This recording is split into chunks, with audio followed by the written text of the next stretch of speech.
Yeah, I'm back, everybody. Sorry about a little cut out for the last two shows. I didn't send you guys anything, but this was because my flip cam was bad. But we're back on now in Green Valley, getting ready for a radio interview. Justice coming to say what's up. Yes, my brother. Serving Nevada County for over 50 years, with stores in Grass Valley and Nevada City, offering conventional supermarket to KVMR. Welcome. Yeah, thanks for having me here. You know, I do this all the time. You think after 5 years of doing radio, I learned how to turn my guest mic on. Good morning again, and thanks for coming in on a Wednesday morning. I'm happy to be here. You know, little things like that show that you are really a professional, because even me, after 20 years on stage, you know, sometimes I forget to do the simplest things. 20 years on stage. I mean, I was going to start off a little telling the listeners a little bit about you. You're the youngest son of and Egypt 80, shortly after your father's death in 1997, which would have made you 14 years old? And some months. Was that just an incredibly daunting task for you to do? I mean, he was a legend. He still is. And to jump in and front the band. I wouldn't say jump in, because, you know, I'd been playing with the band already. You know, I'd been opening the shows for him. You know, I used to sing one or two of his songs just before he came on stage. You know, because Fela used to come to Shrine pretty late. You know, the band, even the band played till 6 in the morning. The show starts at 11. Fela doesn't come till 2. You know, so I'm on stage playing with the band and we're jamming before Fela comes and goes on stage. You know, so basically that's what I've been doing. And so when Fela died, for me, it wasn't about becoming the leader of the band, you know, so it wasn't a challenge. It was for the band to keep playing. That was what was most important to me. It was because, you know, while Fela was alive, he always used to say his band was his most important asset. You know, my band is the most important thing to me, you know. So when he died and the family were not paying attention to the band and they were basically trying to push the band towards annihilation, you know, I was like, you know, the Egypt 80 cannot be inexistent in African music. You know, there's Duke Ellington's orchestra, so many great artists after their passing have, the family has in some way kept the band going, and the band themselves, you know. So I said, I'm going to keep playing with the band, you know, and they said, okay, keep what you make. You know, so I kept playing with the band. You know, it was hard because, but for me, it wasn't hard. I was young. I have to give kudos to the band. You know, these people were in their 40s, 50s then, and they agreed to start all over again with me. I was 14. I could do it for 10 years, still be 24, you know, and do something else, you know, but they didn't have that time. And a lot of the band is still playing with you, correct? Most of the band? Yeah, most of the original members, and we are all together, and we've been together since, you know. It's not as if we stopped and started, you know, we kept playing, you know. So, you know, for me, it was not daunting. It was, I have to say, I enjoyed every bit of it. I want to talk a little bit about your father and his extended family before we get on to your generation and your turn at the helm of Egypt 80. But your father's family and extended family included doctors, educators, and even a Nobel laureate in literature. I guess that was Nigeria's first. Africa's first as well. Africa's first.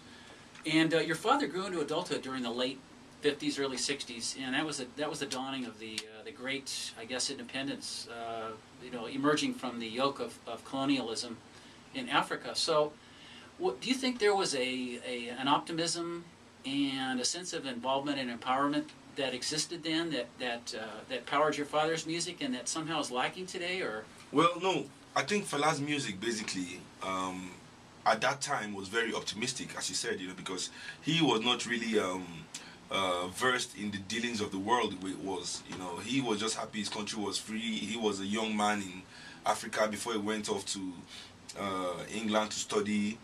It was not until he came to LA and met Sandra that his political eyes were open, and he could see that even the so-called independence of Africa was just a word. It was not an Africa that was independent, meaning that finding its own voice, its own identity, you know, its own economical values. You know, it's just like Africa that had been made an annex of Europe to be run by puppets of the West, you know.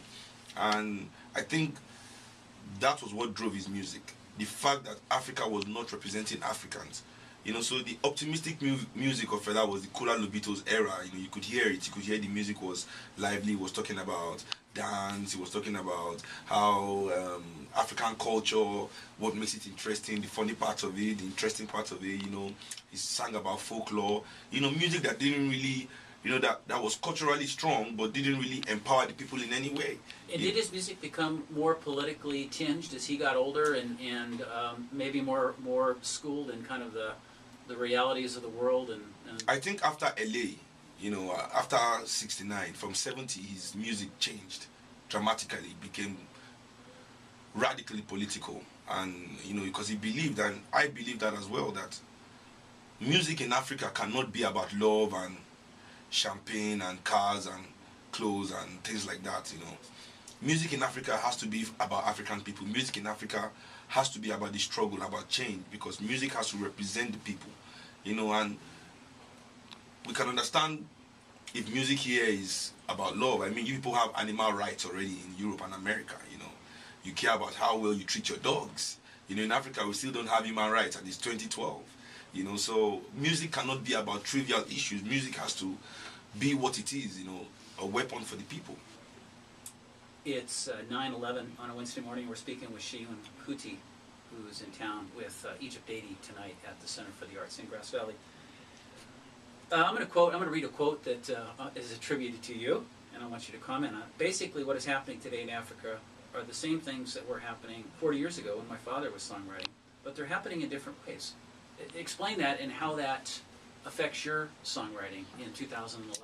Well, you know, back in the day, you know, my father had to contend with a military dictatorship, you know, in Africa, you know.